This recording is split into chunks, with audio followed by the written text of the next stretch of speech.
Hi, good evening. Thank you for joining us. Welcome to the first ever virtual Cooking with a Cane.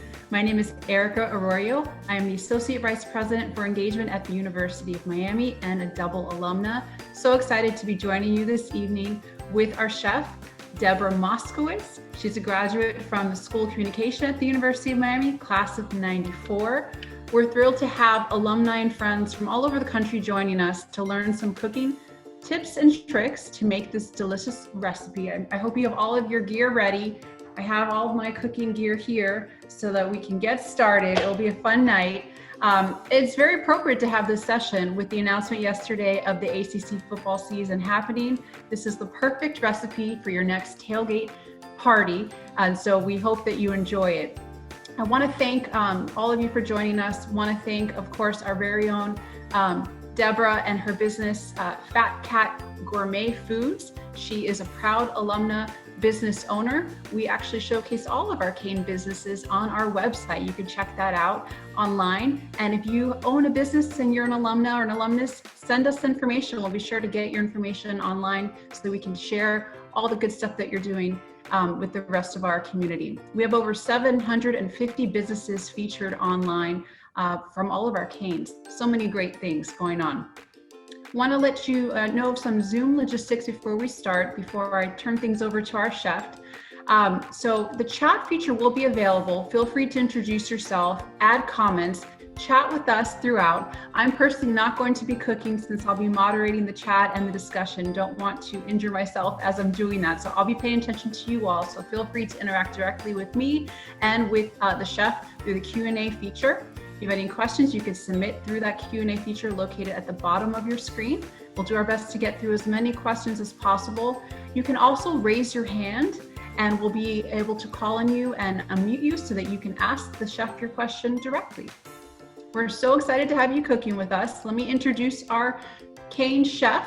Again, her name is Deborah Moskowitz. She's shareholder at QPWB Law Firm. It is the largest minority-owned law firm in the world, and she is the woman ownership, and she is the managing partner of the firm's Orlando office.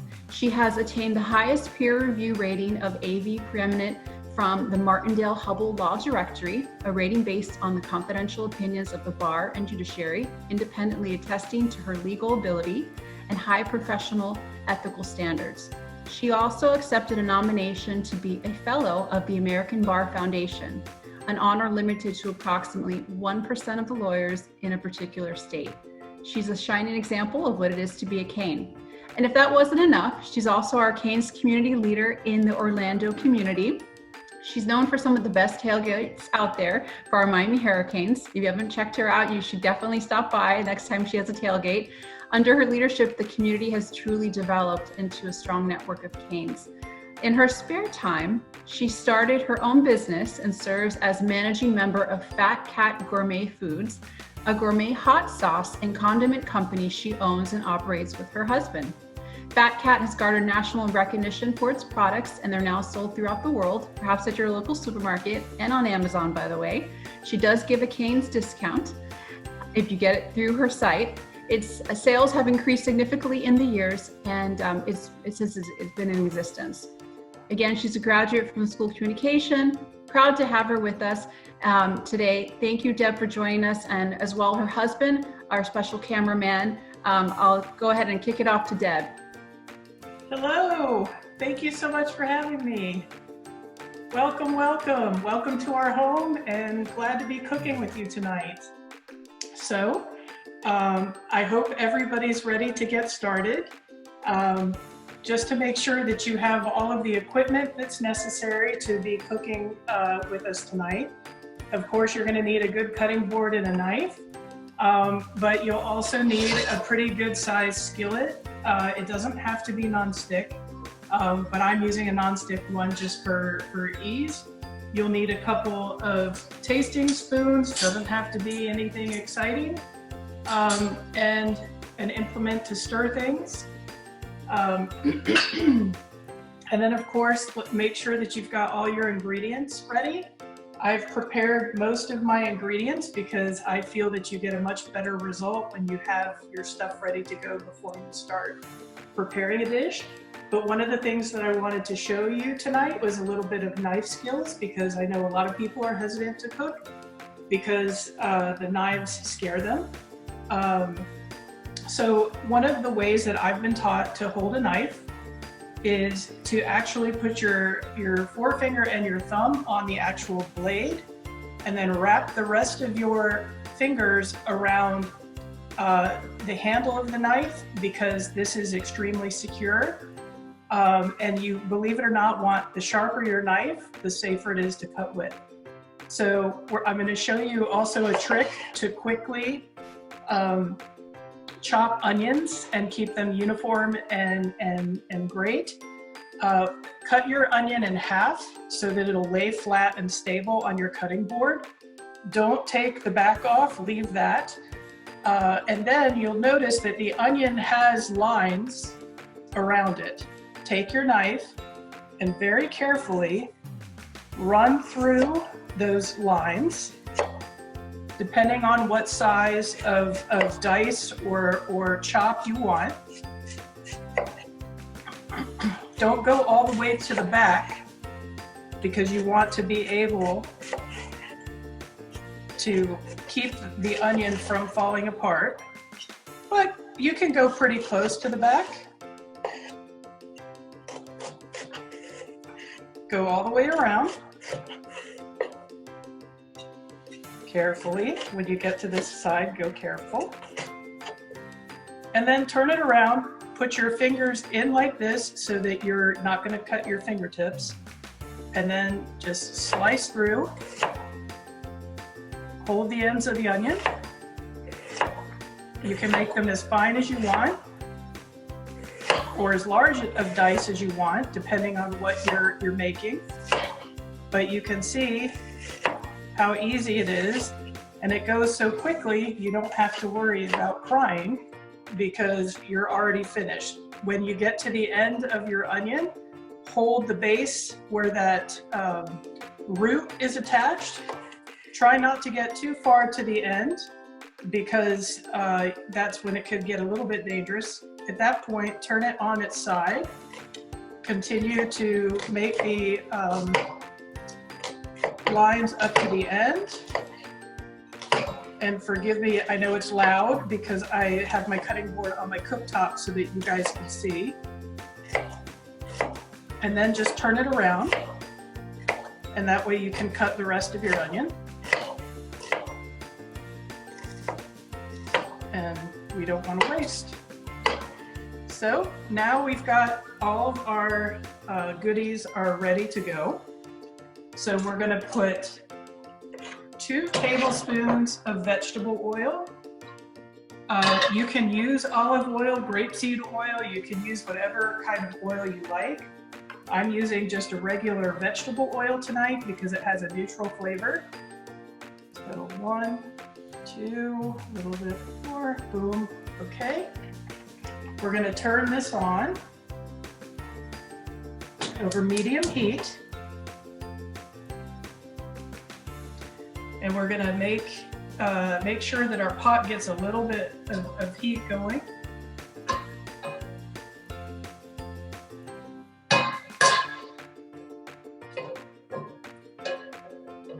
I like to get the oil well distributed across the bottom of the pan while it's heating, especially when I'm using a pan that's not nonstick, and it's kind of habit, even though this is a nonstick pan.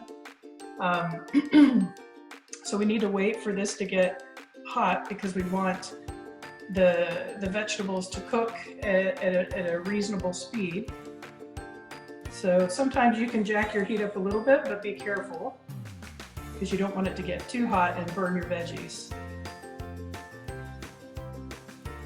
So it's about getting to the point where it's starting to get a little bit uncomfortable for me to hold my hand here. So we'll go ahead and put our onions and green bell pepper that we've already chopped into the pan.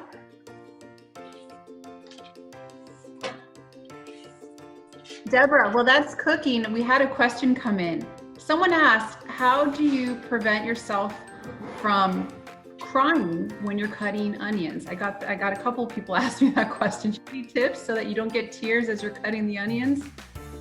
So if you cut them quickly, generally that helps, that you don't get tears. Adding the garlic here too. I have actually seen a pair of goggles, and I've actually seen folks wear swimming goggles. The reason that onions make you cry is because of the sulfur that's in them, and when the fumes get up, that makes your eyes water. So if you can prevent, sometimes even if you wear a pair of sunglasses, it can keep you from crying while you're cutting onions. Excellent. So how do we do this if we're actually at the stadium on game day? Any tips for making this prep easy? So what I do when I make this at the stadium, and you're talking to the girl that we've done everything from whole pigs in the parking lot, fried turkeys. We go a little crazy with our tailgating. As long as you have your ingredients chopped in advance and bagged up with the measurements that you know you're going to need, it makes cooking even more elaborate dishes in the parking lot much easier to do. And any veggie ingredient substitutions that you recommend?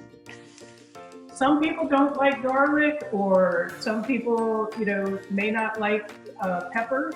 You can take them out, you can leave them in. If you don't like garlic, you can just increase the amount of onion. Sometimes if you don't like bell peppers, you can use a sweet pepper. You just might want to decrease the amount of sugar that you're adding if the vegetable that you're using already has sweetness to it. Excellent. But you can make this, you can add tomatoes to it. It's a very versatile dish, and you can make it your own however you'd like to do it. And don't be afraid to experiment with it. So how do we know when those vegetables are ready? So we don't want them to get colored, but we want to wait until the onions are what we call translucent. So we're going to wait until they're not just opaque white. We want to wait until they're just a little bit see-through. So we want to soften the vegetables so that they're not crunchy anymore, but we want to, we don't want to get color on them either. So if your pan's getting hot, just move the vegetables around. You can also turn your heat down a little bit if you think they're going a little too fast. Have you always enjoyed cooking? Like, where does this passion come from? I have always enjoyed cooking since I was a little kid. And I always enjoyed cooking, even when I was a student at UM. I would cook in the dorms when I lived in Pearson Hall. We really were limited when I lived in Heck, Stanford, because all we had was a microwave there. But I used to show my friends how to cook, and we would cook elaborate dinners even in the dorms. It's always been a passion of mine. You gave everyone lessons on how to cook, I presume. If they want, I'm happy to teach whoever wants to learn. So our vegetables are looking perfect now. You can see that the onions are not just that straight up opaque white. They're kind of translucent now. And everything is nice and soft. So we are going to add the meat. I'm just using a pound of ground chuck. But you can use ground turkey. I love this dish with ground turkey. It's also great with ground pork. If you want a vegetarian or vegan option, you can make it with textured vegetable protein, and it's really good. It's a really versatile dish. So let's get the meat actually in the pan. So we want to break this up. And we're also going to add our half cup of water.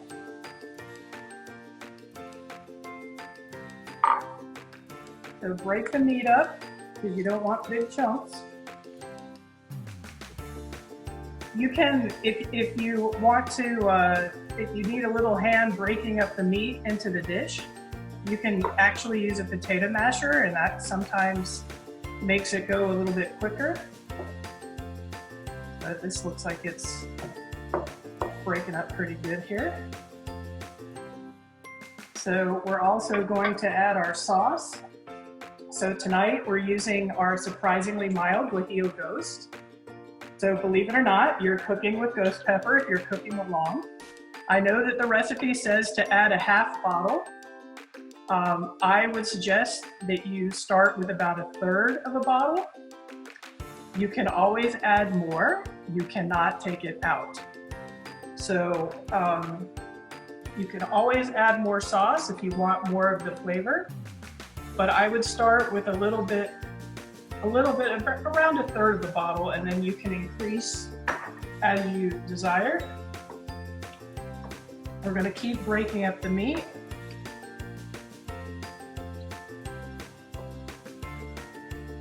This particular sauce has a lot of cumin and spices that really lend well to this dish and make it a really easy dish because just about all of your seasonings are in that sauce.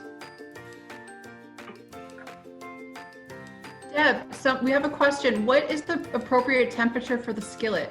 What should we be putting our temperature at for the meat right now? Medium heat. Okay, and keep it at medium throughout? Yes. Perfect. So we want to send those through. I see them coming in. If anyone has other questions for the chef, I'll be happy to relay those over. So we want to be cooking this until there's no more pink. So keep turning the meat, breaking it down, making sure that we're cooking it through.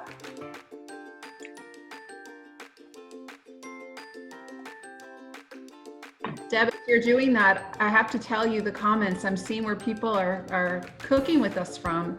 Someone's from Mexico, Atlanta, Davie. You have canes all around the world cooking with you. Very exciting. That's fantastic. Awesome. And someone's asking, what's the name of the sauce again? They want to make sure they have the right sauce that you put in there. It's the surprisingly mild Guajillo Ghost.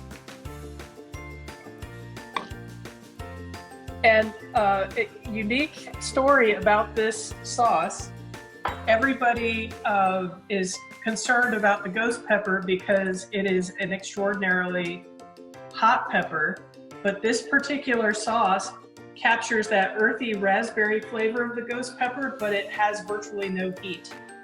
What we did was we took the ghost peppers, we removed the seeds, we removed the ribs of the pepper, and we soak them overnight in a vinegar that is much stronger than what you would buy at the grocery store. That takes that beautiful earthy raspberry flavor out of the chili, and then we take that vinegar tea that we've made and we blend it together with a delicious savory Guajillo pepper, and then add a bunch of delicious spices to it, and that's how we got this sauce. So you're enjoying the flavor of the ghost pepper without killing yourself with the heat. Well, that's important that you said that because I'm sure a lot of people are concerned about the heat. So you get the flavor without the heat. Yes. We have a question. Someone wants to ask a question. So Cynthia Hacker, if you can ask your question to Chef Deborah Moskowitz. We'll go ahead and unmute you. No, I just think it's great that we have this opportunity to connect, given everything going on. And actually, I'm a Cane fan, and I work for the U. So it's just awesome to be part of this great opportunity and meeting you, Deb, and learning about your cooking and awesome recipes. And for Tailgates, I'm so excited. So thank you so much. Well, thank you so much for participating. We're so happy to have you with us. Yes, thank you. We have another question that came in. Everyone's asking, what do you pair this with in terms of wine? What drink would you pair? a question near and dear to my heart. But while we're doing that, I will answer that in just a second. But we need to, if you'll notice, the meat has now browned. We don't have any more pink meat. So now we're going to add the tomato sauce. And this is the Latin style tomato sauce. You can use whichever brand you like. And we're gonna add the olives now, the raisins, the sugar, and the pine nuts. And we'll keep stirring that together. Now, back to this very important question about what to pair this with. I like to have this with a Modelo or an amber or a darker beer. This is also fantastic. In fact, I have a nice example of a Modelo, and we have a kitty helping us with cooking tonight. Another thing that I love Chilean red wines, Cabernets or Carmeneres are fantastic with this dish. They're really very, very, any type of fruit forward wine. You could even drink a Riesling with this. There's lots of different beverages that you can make. If you made an honest to goodness margarita with a fine tequila, maybe a fine tequila made by one of our alumni, you could also enjoy that beverage with this dish, and it would be great. People are saying that yes, they agree in the comments. They love your suggestion. Someone's asking about tomato sauce. Is there a certain brand that you recommend for the Latin tomato sauce that you put in? This is we got this from our local Serranos, and it's fantastic and does a great job. And do you toast the pine nuts? Yina Balzerio is asking. Do you need to toast your pine nuts? You can. I didn't this time. Generally, I don't toast the pine nuts in this particular dish. I do in other dishes that I make, but in this particular one, since it's essentially stewing, I sort of skip a step. You certainly can, and it will pop the flavor of the pine nuts and make them a little bit more intense. If you like the more intense flavor of the pine nut, by all means, put them in your toaster oven for about 5 or 6 minutes, and you'll be good to go.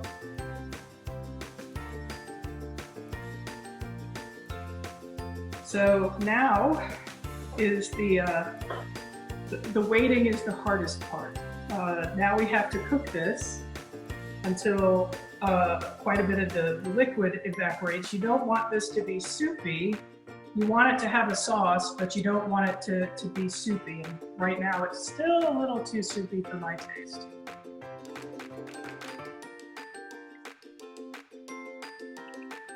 So it's about a 10-minute cook from this point.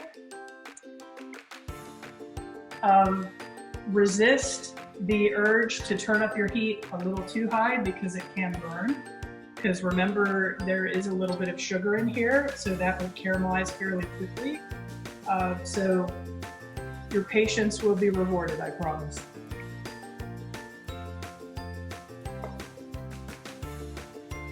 You don't have to stir it constantly.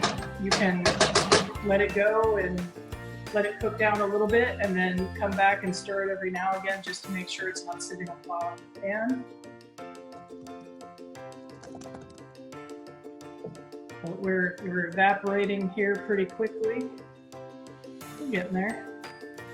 In addition to picadillo party bites, what are some of your other go-to dishes for tailgates? Well, it depends on the team that we are playing, because my tailgate group loves to cook the food of the team that we're going to destroy. When we were playing Georgia Tech last, we made chicken and waffles with hot honey syrup in the parking lot. Sometimes we make biscuits and gravy for that game. The last time we played Syracuse, we made beef on weck sandwiches from scratch and speedy sandwiches, because those are traditional Syracuse foods. When we play Louisville, we usually make Kentucky hot browns. So we like to cook the food of where we're going. I mean, when we play FSU, that's normally when we do the whole pig, because that's self-explanatory. But we love to cook according to the team that we're playing. That is great. Anyone in the chat, let us know what you cook for your tailgates if you have any other ideas. Happy to hear them. And how's it going for those that are cooking? Let us know in the chat. How's it turning out so far? You following along okay? We're getting here. We're almost to the right consistency. I'd say another couple minutes and we should be good. Some people are saying they're getting hungry. Awesome, you gotta make it, it's easy. Saying it smells great, it smells delicious. Others are asking if they can get virtual samples. I want one too. I so wish that I could share this with everybody now. What is the time frame once it's cooked? I know it's best to eat it once you make it, but what is the time frame that you recommend, because it's a perishable food item? I would not keep this out at room temperature more than 2 to 3 hours. Generally, when we make this, if we have leftovers, if we have any that remains after we put it out, we will generally put it back in the cooler and then reheat the picadillo in a pan over the grill to make sure that it's not out in the heat for too long, because you don't want to play with that. That can ruin a tailgate. Yes, indeed. You can keep it in the fridge if you're making this at home. You can keep this in the fridge 2 to 3 days after you prepare it. You don't have to make party bites with this. It's fantastic over a plate of rice. It's very, you can have it. I mean, I've been known to have this over spaghetti once or twice before. And I have to ask you, out of all your sauces, which is your favorite fat cat sauce? There's so many. It's hard to pick a favorite, but one of my favorites is peri sauce, which is our take on a South African peri sauce. It's caramelized onion, garlic, tomato, and chilies, and it is phenomenal on anything grilled. It is, I love to take shrimp on a skewer, brush them with a little bit of olive oil, salt and pepper, quickly put them on the grill, and right before they're done, brush them with a little peri sauce. It's delicious. And I think we are just about done. Yes. Someone's asking, did we already add the garlic?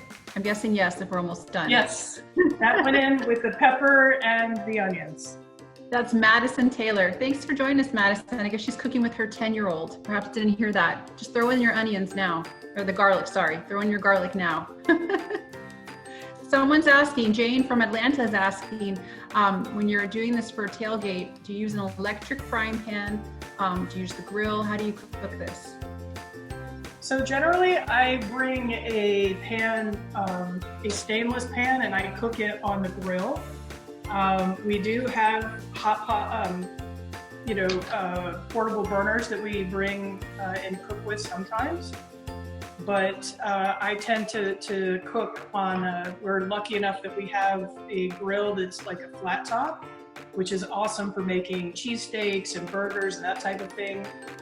But you can also put the pan right on it and cook there, and it has a pretty good control of temperature.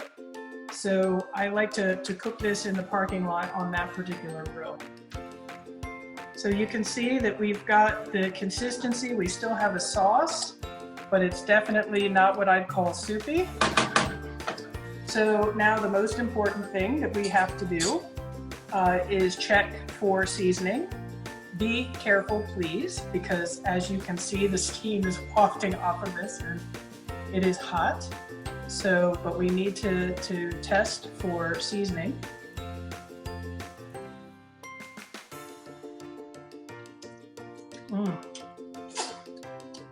That's pretty good, but I think it needs just a little bit of salt.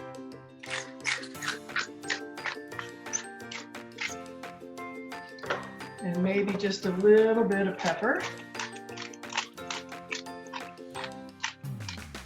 Johan Ali is asking, what is your recommendation to add liquor to the recipe? Would tequila or another type make it taste better? So you can totally add tequila to this and it is delicious. And you can also add rum, but I prefer to, if I'm gonna cook this particular dish with alcohol, I prefer to use tequila. Like a white tequila or even an añejo would actually be quite delicious, but just go lightly with it. At the end, I would add it right before you're ready to take it off the stove. So how does it enhance the flavor? How would you say? It actually adds a really nice savory component to it. I love to cook with tequila, tequila lime chicken, or there's lots. Tequila is actually a spirit that is delicious to cook with. So now we have to finish off our party bites now that we've made our picadillo. So now you have to have your Tostitos scoops ready to go. And I'm gonna put them over here. And take a spoon. And we have a cat, one of the fat cats is trying to make his film debut. And then you just fill up your shells. Don't fill them too much because you don't want them to spill when people are taking a bite. So just to fill a couple of them here.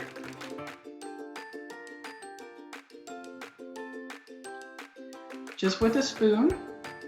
And then to finish them off, take a little bit of cilantro, and I know not everybody likes cilantro, but I do. You can either chop the cilantro and just sprinkle it over the entirety of the dish, or you can pull off a leaf and just put it on the top of your party bites, and you are done. And literally in just a few minutes, we have started from start to finish, made a great dish. So now you have to taste it. Taste it. Let us know. Oh, you better believe it. You don't have to tell me twice. They're awesome. Everyone else, taste your creation. I want to know. Let us know in the chat. How is it? I think we actually have someone who is willing to show us their creation. We have Carol Shipman, who made the picadillo bites. Carol, can you let us see what you did? See how it turned out.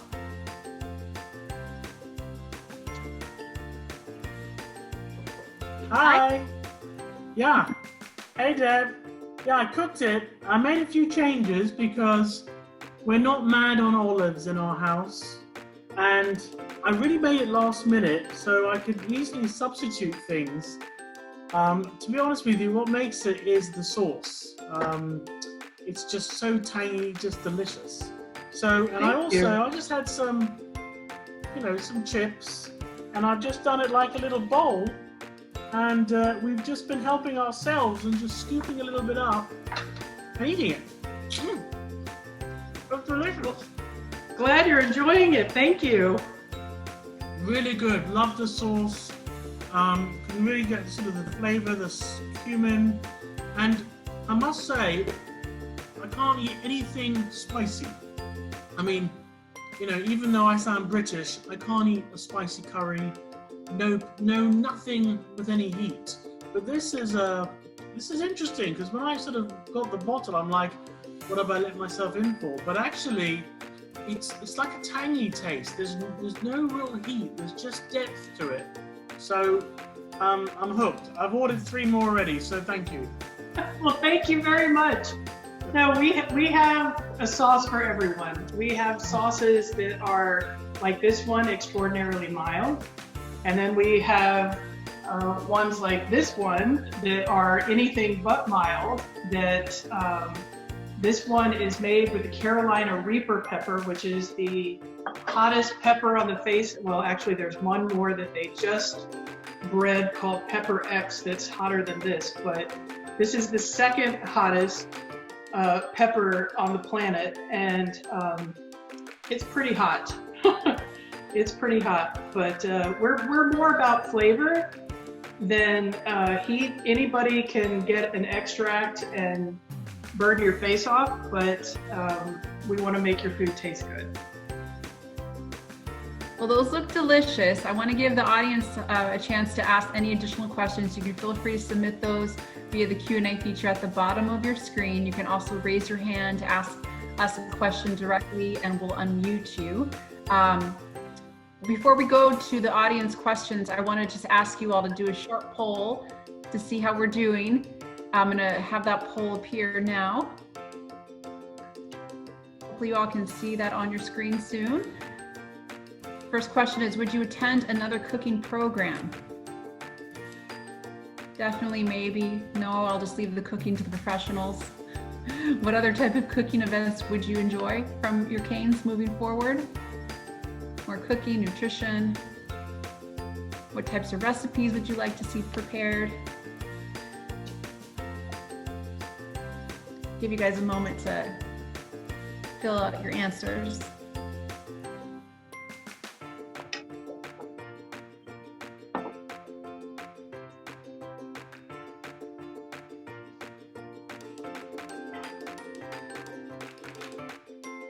So an overwhelming majority of you, almost 90%, said yes, definitely to another cooking program. In terms of what type of cooking events, it looks like just more cooking demos in general. You guys like this format, which is great. And what type of recipes? Fast and easy, yes. Working mom, I have to agree, fast and easy is the best. That came in number 1 with 74% of the vote. And then 53% of you said healthy. Absolutely, we're putting on those COVID extra pounds. We got to figure out how to keep them off with some healthy options. So thank you all for participating in that poll. So let's answer some questions. Someone asked about the tequila. Would you substitute that for water in the recipe? And if so, how much tequila would you put in?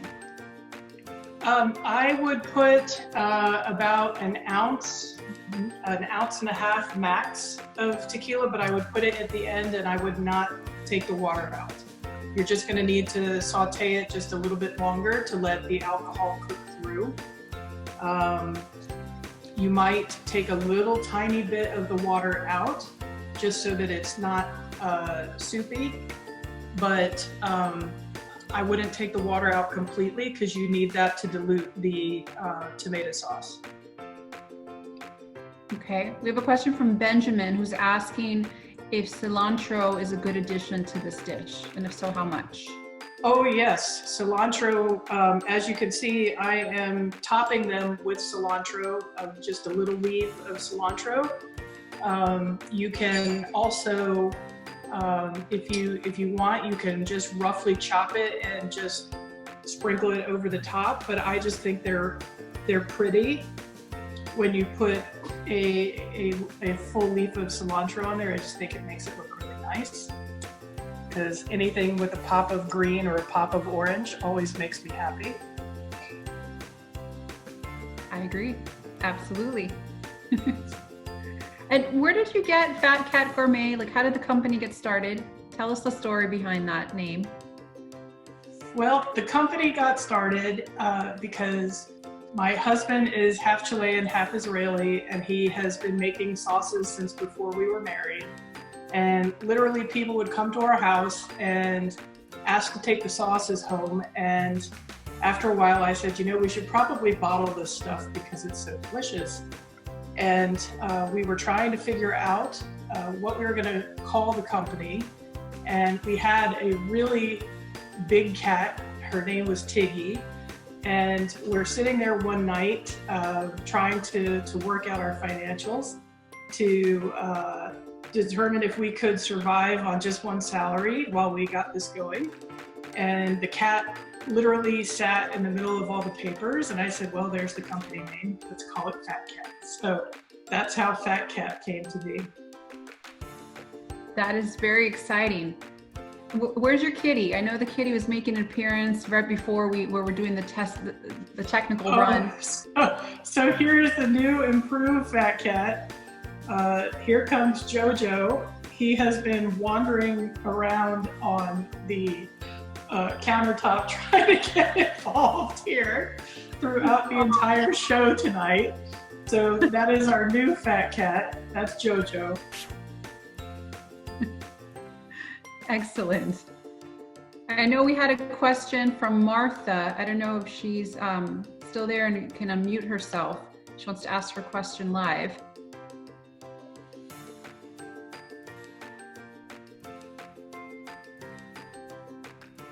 If not, I can ask her question for her. Martha, are you there? Oh yes, Martha, go ahead.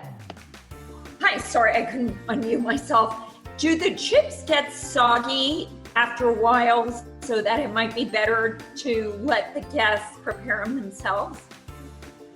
I usually make them in waves because you're right, they do get soggy over time. So I try to guesstimate how many people are going to have them when I'm making them.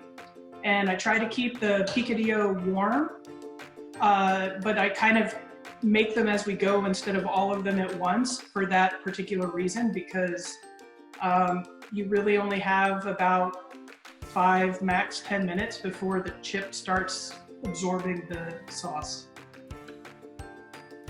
But you can keep it warm, and if you've got one of those little baby crock pots, those are fantastic for keeping it warm so you don't have to babysit it the whole time. And then you can just scoop them as the plate empties. Usually I just take them around and people grab them off the tray, actually this particular tray, and they're gone within a few minutes. And my husband is helping himself to more to make sure they don't get soggy. That's the best part, taste testing. Yes. That's a great question. I'll give everyone a few more seconds if there's any other questions. I think we got most of them.